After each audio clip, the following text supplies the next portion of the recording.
I'm Shelly Palmer. I'm Ross Martin. And you're listening to Think About This. Today, we talk about how brands are delivering their messages in the midst of a digital reckoning with Rob Master, VP of Media and Digital Engagement at Unilever. Plus, Ross is going to channel his inner Martha Stewart as I teach him how to make his own hand sanitizer. That's right. So welcome to Think About This. The more you listen, the less you know.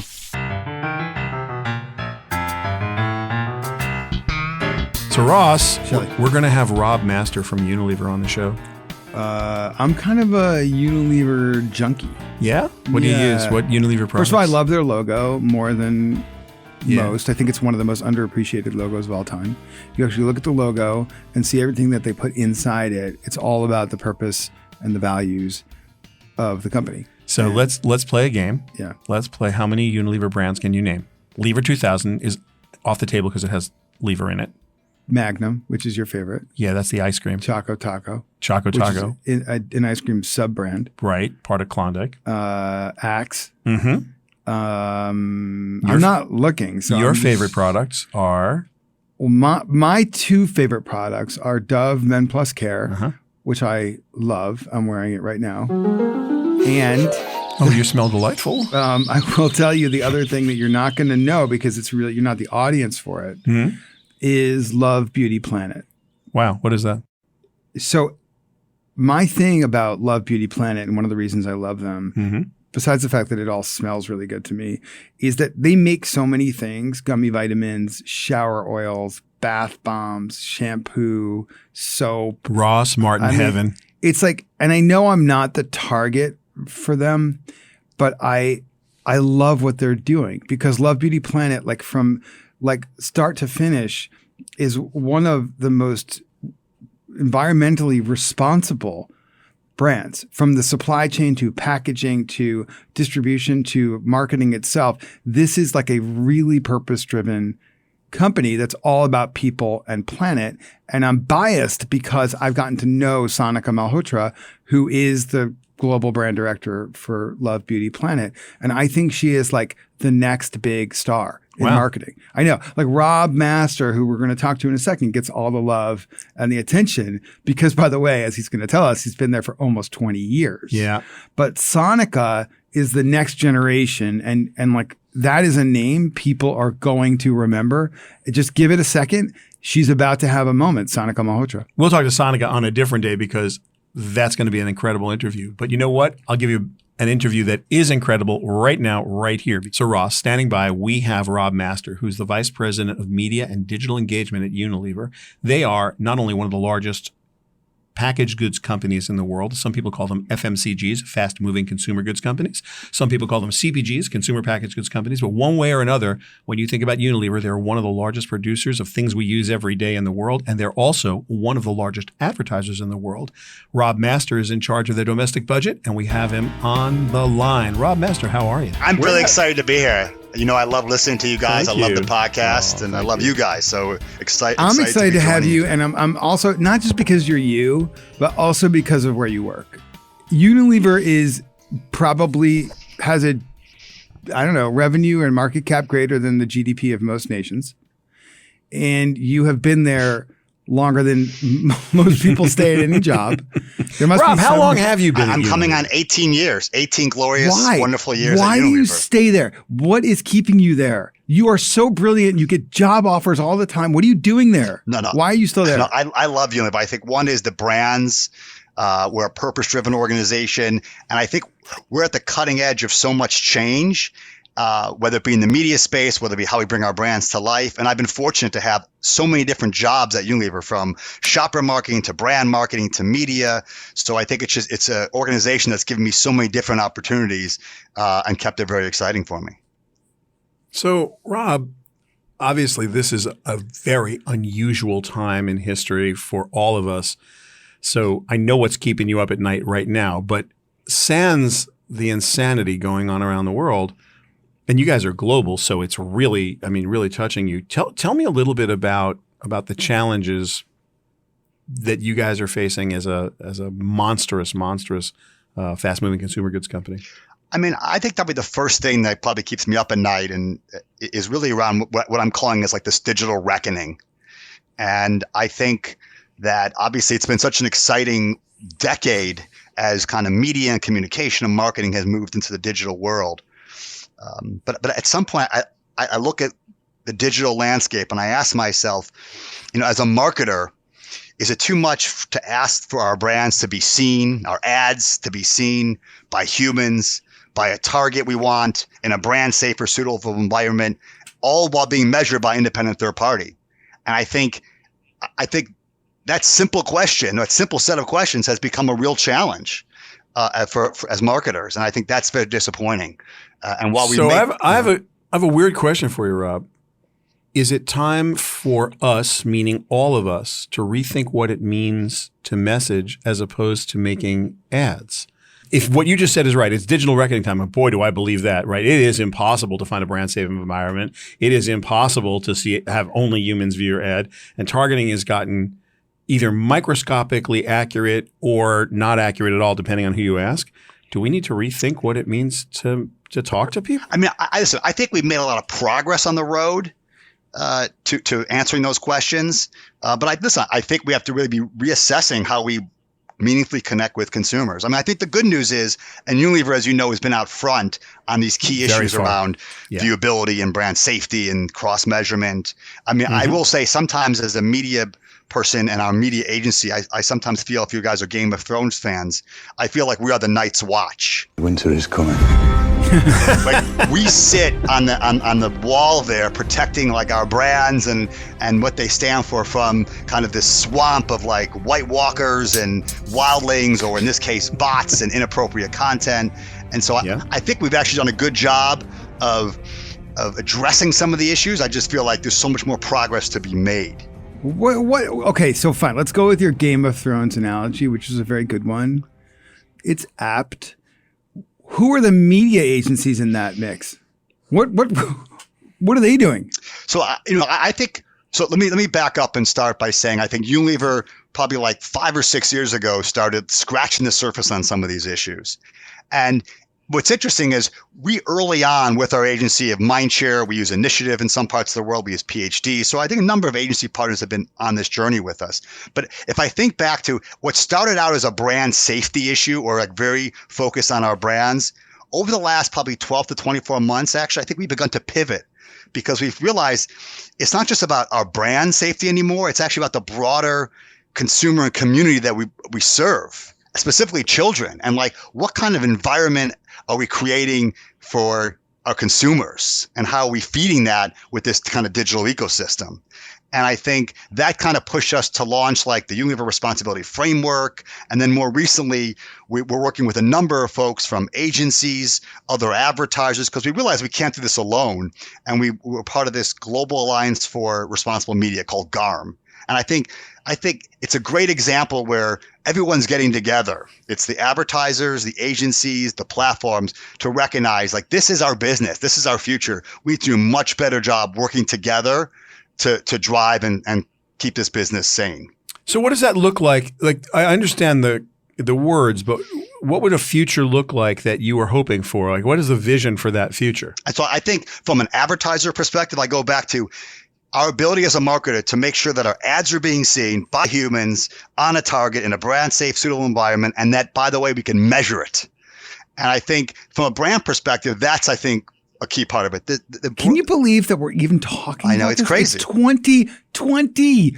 Why are we talking about the fact that Unilever is spending more than just about anybody in the world to make sure that they're messaging their products and services across the globe to consumers, and they can't even count on those messages being seen by human beings? Well, it's 2020. No, but here's the thing. I think we've put systems in place and all these processes to actually address those questions. But I think we spend a lot of time doing that when we shouldn't be, when we shouldn't have to. This is a secular issue. It's not a Unilever issue. It's an everybody issue. It's everybody. Yeah. Yes, you're doing your best. But also, I think you have a little work to do on the name of that group that you're the GARM. Doing. It's GARM? Global Alliance for Responsible Media. But actually, what I love about it is it's all marketers. You can come up with I know it is. That's true. But I think probably the key part of it is it's marketers, it's agencies, it's platforms. Everyone kind of meshed together to form this alliance. But I think the important things about it are understanding from a marketer's perspective, but also just making sure that the ecosystem itself, whether it be transparency, whether it be child safety, accountability, I think those are the key issues that we're really trying to tackle as a much broader industry, which I think are super important. One of the great things about working from home is that we can get to know your dog. Yes, you can. My dog Bucky. Yes. Look, Rob, we have had all the platform. We don't let any agencies on here because I seem to be attacking them in every episode. No agencies like you anymore, Ross. You used to be It's beloved, fine. and now agencies don't like you. That's why we don't have any agencies. Because they work for holding companies, and the holding companies are holding everybody back. And they're not giving agency, they're taking agency. The holding companies repeat like that you every even less. episode Yeah, no, the holding that companies we like you are on. less. Yeah. But we have had some incredible leaders from key platforms on this show. You bet. We had Carolyn Everson Yep. from Facebook, and we went right at her twice and had a very provocative conversation. And then very recently, we had Sarah Personette and Stacey Monero from Twitter.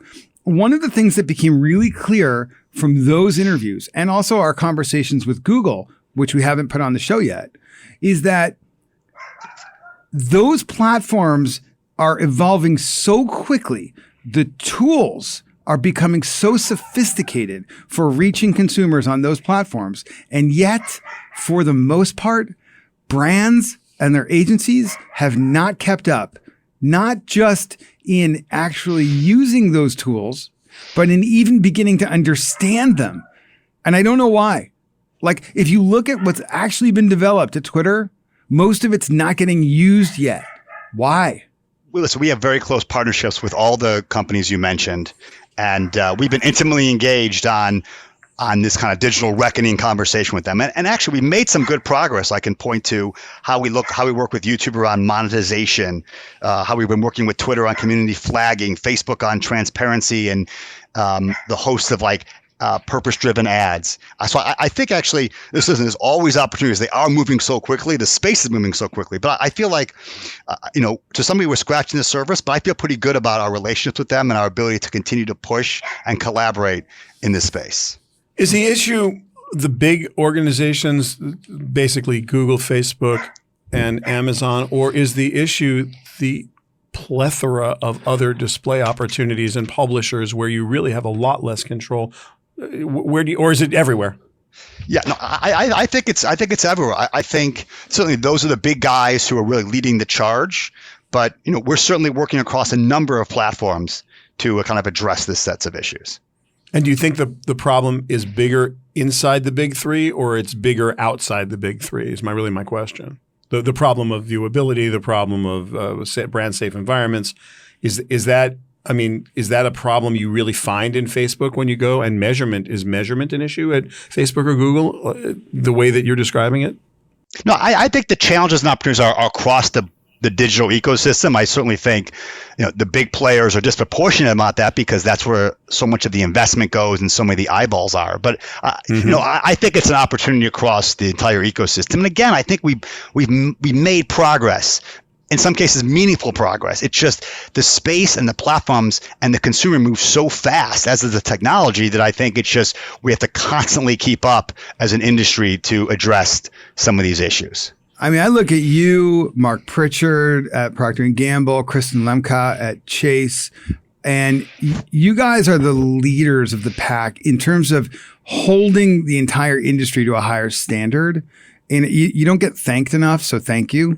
But we need you to win. We really do. Yep. Because as consumers, the experience sucks. And some of your creative is unbelievably great and super moving and very important. Your products are all now moving to purpose-driven. And what Unilever's trying to be in the world is admirable. And I want you to win. We all want you to win in this digital reckoning. And so good luck. Thank you. No, we're excited. Again, I think progress has been made, just more to be made. And I think it really happens there's a recognition that as a individual company, you can get you so far. And what we've kind of now collaborating with a much broader set of companies to as you say, win, because we need So when we come back, Shelly, we're going to talk about the fact that almost everybody on our show, especially brands and marketers that show up here, live in the 1%. like live in New York City or Los Angeles or San Francisco and have no freaking idea what's actually going on with consumers in this country. What's going on with consumers in this Well, country? let me say this. You mean Magnum ice cream. That's what you really mean. If you're a marketer today and you haven't been in a 99-cent store in the last 2 months, you have no freaking idea what's going on with I the agree with American that economy. statement. I agree with that statement. So when we get back, we're going to talk to Rob about that. Did I mention the Magnum ice cream? Did I mention it? I just, because that was nice of Rob to send it to both of us now. Yeah, thank you. Thank you, and Rob. the Choco Taco. We'll be back right after this Magnum ice cream break. Shelly, I know you read way too much. I don't even know how you find time to read all the things you read. There's a thing, Ross. Most blogs should be books and most books should just be blogs. I love that. And there's an app that's kind of a little secret weapon for me called Blinkist. What they do is they take these books by nonfiction books by business leaders that literally should have just been like 500 words, but they happen to write 70,000 words so they can publish a book. And they get it back down. And they to get it what back down to should 500 words. be. Right. So you can actually read it in 15 minutes You're and in an digest app, it. and nobody gets hurt. So in the absence of being able to download these books directly into our brains, Yes, we have Blinkist for now. Yeah, it's basically an app and it works awesome. And if you want to actually take a book that's like 70,000 words and get the 500 word version of it that you're going to like. They're not all 500 words. Sometimes they're longer, sometimes they're shorter, but basically you'll get the gist of the book. And it's a bunch of nonfiction books from famous people. It's kind of a decent library. You should go to Blinkist.com, and Blinkist is spelled Blinkist, Blinkist. There's 12 million people using this. Yeah, there's a lot of people use it. It's all good. There's no question about it. If you go to Blinkist.com, you got to /think so that Ross and I get credit for it. Blinkist.com/think. You'll actually like it. I like it too, even though they're paying us to say it. I really like this app. All right, I'm going to try it.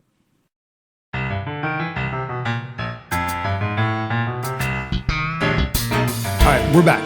Ross, this has no calories in it. It says if you eat it here on Think About This with Ross Martin and Shelly Palmer, or Shelly Palmer and Ross Martin, like either one, which either way that goes, if you eat this ice cream right here, right now, it has absolutely no calories. It's the same as Vegas. Like whatever happens here, like it doesn't count. This is tasty stuff. And also Rob's phone's ringing. He's got another call coming from corporate. Put it on speakerphone. Yeah, so we can hear the corporate, the working Rob from Master home. is going to be on our podcast doing a call with the CEO of Unilever on speakerphone and not telling him. So it's not Steven Spielberg, Rob. It's actually Alan Jope. That's correct. Same thing. Yeah, same thing. So, Rob, when's the last time you were in a 99-cent store? So I actually go often and frequently. I think I love your setup. I think we're very much mindful at Unilever of what we call this budget-conscious consumer who is cash strapped.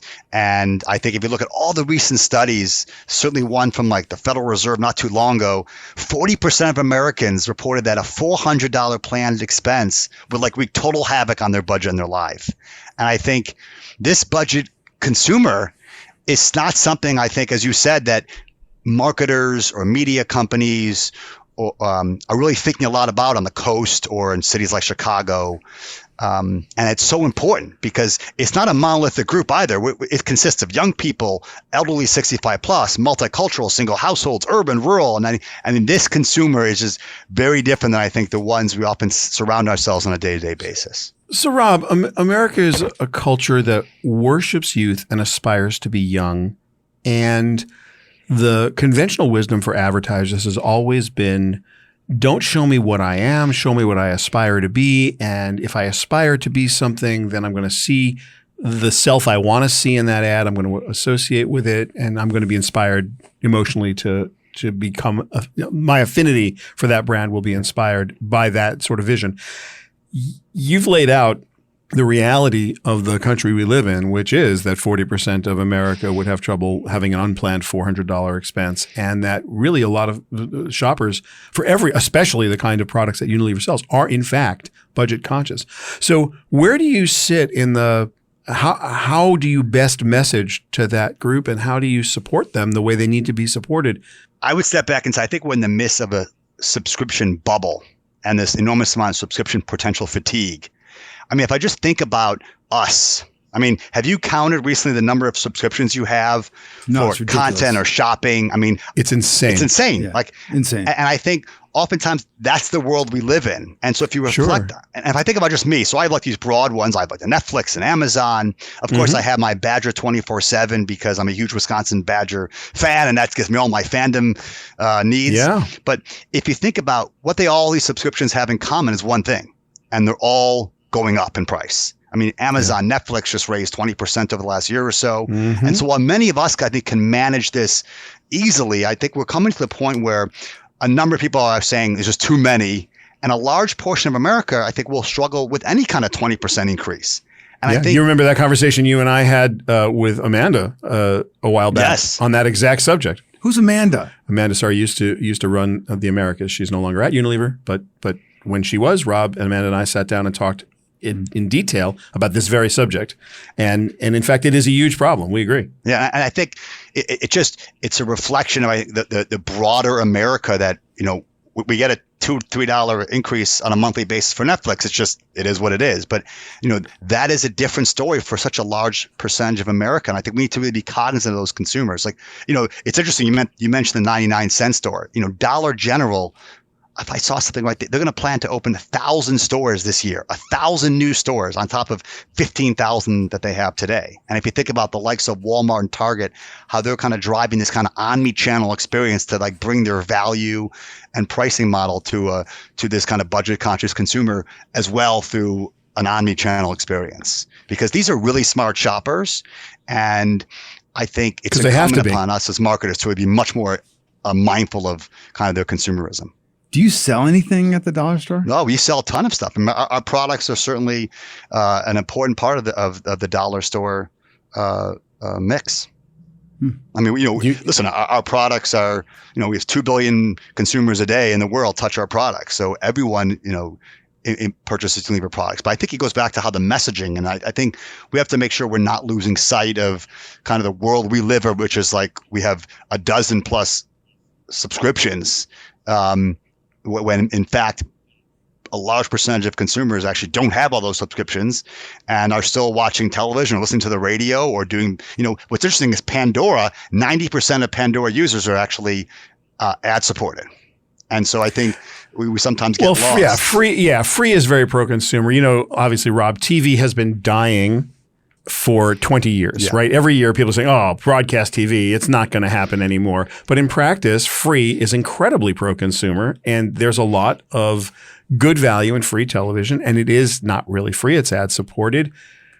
But do you think we're getting into a bifurcated America? Do you think there are 2 Americas or 3 Americas now? Like, how do you, from the media perspective, how do you even start to deal with the fact that there are that percentage of people that have the subscriptions and are living in that world, but there's and also the age, right? We've got super aged America. You've got people who are boomers, who are TV babies, who have laid on the couch and watched TV for their whole lives, and they still watch TV. Yeah. So and they buy products. So how do you guys think that through, and what's the way you guys plan about? So I think it's a great question. It's something that we're constantly working through our plans, how we develop our creative. Our ability now to do a lot more. We talked before about digital, and certainly some of the challenges we discussed in digital, but some of the wonderful parts about digital is our ability to target. And I think whether it be our use of multiple channels to connect with the consumers in different ways, to how we're actually approaching some of these kind of models that don't take advertising, and how we think about them differently in terms of content collaboration and partnership is an important part of our strategy moving forward, and something that we're very keen on to continue to explore. Rob, what do you think that would surprise people about Unilever today? Because we have so many listeners who basically use probably 10 to 15 Unilever products a day, and who believe they know everything about the company because it's been around forever and they're super smart listeners. But I think you're seeing a version of Unilever today and tomorrow that others don't get to see. So what would surprise people about the company? I think probably the first and foremost would be the unbelievable portfolio of brands that live under Unilever. I mean, Unilever as a brand name is just not something we've historically marketed. And I mean, it's like the classic cocktail party. When you say to someone, what do you do? I say, I work for Unilever. Oh, what do they do? And you start rattling off. We make Dove, Ben & Jerry's, Hellman's Mayonnaise, Breyers, Klondike, and 7 Generation. The list goes on Choco of amazing Taco. brands. The Choco Why Taco. are you not saying Choco Klondike. Taco? Well, I would start with Choco. It's part of the Klondike. It's part of I Klondike. know, but it's not just a sub brand anymore. Yeah. I mean, it is Choco. In your for me. I mind. mean, love but it. they I also love have, but they also love have it. Vaseline and Knorr. Like anybody I who's know. ever made any dip in their life. Did you ever make onion dip with Knorr? Like onion? Like, Here's that's the greatest thing ever. unique thing about what he's saying though. Like if you look at the Unilever logo, which is people just like glance over, they don't even see it. Right. But if you look at it, make it big on your screen, it's filled with like narrative. Yes. It's like it's all the symbols of what this company believes in, stands for, and makes. Yep. Right? There's like a butterfly. There's a fish, which signifies the commitment to the oceans. It's like literally got everything in there, but no Choco Taco. No, well, listen, you asked at the beginning, how I've been here for 18 years, and I think you hit on it. The logo itself and what we stand for in an organization, all the different opportunities that are available to us. I mean, we were at the forefront trying to really make a genuine change. And I think what's so exciting is our leadership has really been kind of driving this, and it's been exciting to be part of it. So Rob, we've talked a lot about digital. We've talked a lot about broadcast. What's on the horizon? What do you think we're going to evolve into, and where does this all go? I think this convergence of media and commerce, I think, is probably the most exciting space. Mm-hmm. And if you look at the likes of Amazon, Walmart with their big omni-channel push, Target, Kroger, the list goes on. I mean, we're now engaged with a host of retailers who are looking at an omni-channel world. And I think how media and commerce connect, to me, I think is a really exciting space. And it just becomes it becomes about making sure that we have the right creative to connect with the consumer in a meaningful way in that context. I think that's an important part of the next frontier. If I'm coming up with a brand new way to bring commerce and communication together, do I come and see you, or is this something you guys are really focused on? Yeah, that's a huge part of our focus. I mean, we're certainly working very diligently with, I think, all the major retailers who I think are in the same boat. They're looking themselves at how do they become media companies, how do they become content players. And so that's certainly, if you have an idea, Unilever's open for business. Finish this sentence. Ready? Yep.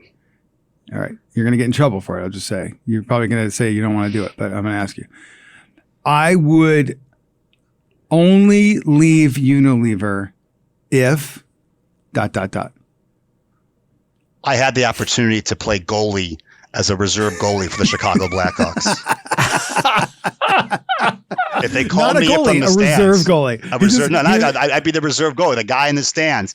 If they're like, hey, the 11 people in front of you cannot play goalie, we need you to play, I would right there retire. Were you the kid at the Billy Joel concert just waiting for Billy to say, "Look, our lead guitarist got the flu, and does anybody know every song I ever played?" Rob's like, I do. I do. And now that he wants to be a goalie, it just makes me think we didn't take enough shots at him today. Yeah, there you go. We're going to have to have him back on the show and like take more shots at Rob. Absolutely. Rob Master, who runs all of media for North America for Unilever, one of the largest advertisers on planet Earth. Rob, thank you so much for being here. You're the best. My pleasure. Thanks so much, guys. Take care.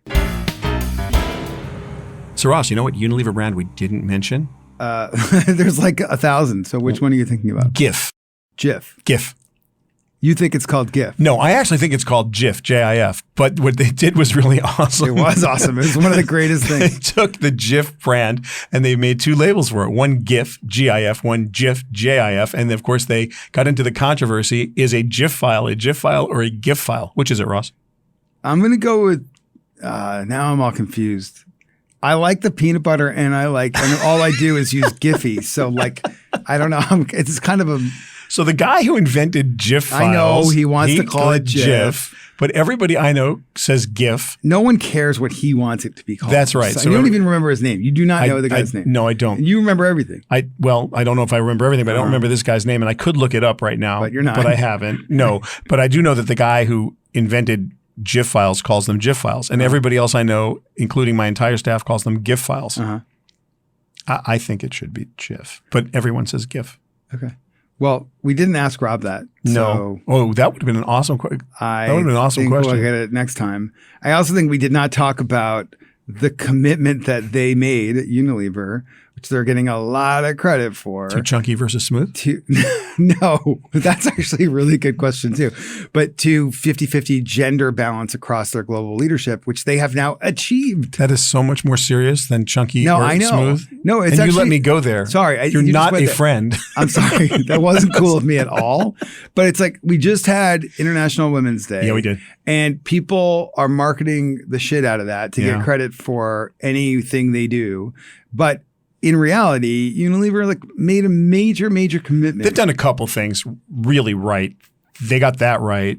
They've made a giant commitment to clean water, to sustainability. And while we always hear do well by doing good or do good by doing well, Unilever lives that. They've been living it since Paul Pullman, and Alan Jope, who's now in charge, is doing the same thing. It's just a giant commitment to making the world a better place. Look, they don't get everything right. No. And this is not a commercial for Unilever. Definitely not. They're not paying us. No, not in But any it's way. just we do not talk enough about what these gigantic corporate behemoths actually do that's positive. Yeah. And in this case, they've made such a giant commitment to the environment, and also they try to reflect their customers in a way. They live a life, and they walk it the way other people talk it. So Rob they got to get credit for Rob that. especially does, and it makes me. He made me hungry for Olive Garden, so I feel like I'm going to go there now. I think that's a great thing. And they're not advertising either. No, but there's one right down the block. Ross, Let's do it. The OG. The OG. I want all you can eat pasta. I'm going to make him an offer he can't refuse. All right, Ross, you may think that you are Martha Stewart. I look like her. Well, there is a striking resemblance, actually. Yes. I'm going to teach you how to make your own hand sanitizer. Well, I have the ingredients right here. Yep. I have 2.5 ounces of Tito's vodka. Yep. I have 1/2 ounce of dry vermouth. That's perfect. I've got some ice in a shaker, and I've got a lemon peel because I prefer them over olives. And I have a martini glass, so I'm fine. You'll be shaken, not stirred. That's all I need. Is that the way you're thinking? Oh, you're thinking about a different kind of sanitizer. Yes, I am, Okay. actually. I'm thinking about a hand sanitizer that is at least 70% alcohol by volume and will replace the Purell that you cannot find anywhere. And here's how you do it. If you can get your hands on some 99% alcohol, isopropyl rubbing alcohol in the drugstore, that's one ingredient. And the other is any aloe vera gel that you can find. And what we're going to do is we're going to take 2/3 of a cup of aloe vera gel, and we're going to take 1/3 of a cup of alcohol, mix vigorously, and put it in an empty squeeze bottle or squirt bottle. Ta-da! Oh, this tastes horrible. No. See, that was that you were supposed to drink the martini and rub the rubbing stuff on your thing, for goodness sake, Ross. Now, anyone can do this. The hard part is finding the 99% rubbing alcohol. If you can't find that, what they normally sell in the store, 70%. Ross, what are you doing with this stuff? I would just add a little vodka to my it. God. I'm not sure what the vodka is going to do to it. Bleach and vodka. No.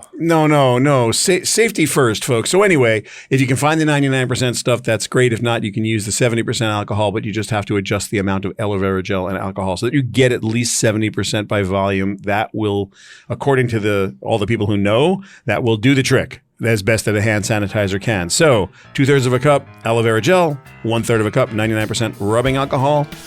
Mix vigorously like Ross is doing right now. That's very vigorous, Ross. I like that. That is good, vigorous mixing. And this is an empty squirt bottle from Soap. And here is my empty Purell bottle, please. Excellent. Nice job. Could have used a funnel. Jeez, Ross. All right. Thank you, everyone. And sanitize often. Don't forget to leave us a 5-star rating at Apple Podcasts, a quick comment or review, and thank you for downloading and subscribing to Think About This with Shelly Palmer and Ross Martin. If you think you know less than you did before, just wait until our next episode on the Westwood One Podcast Network.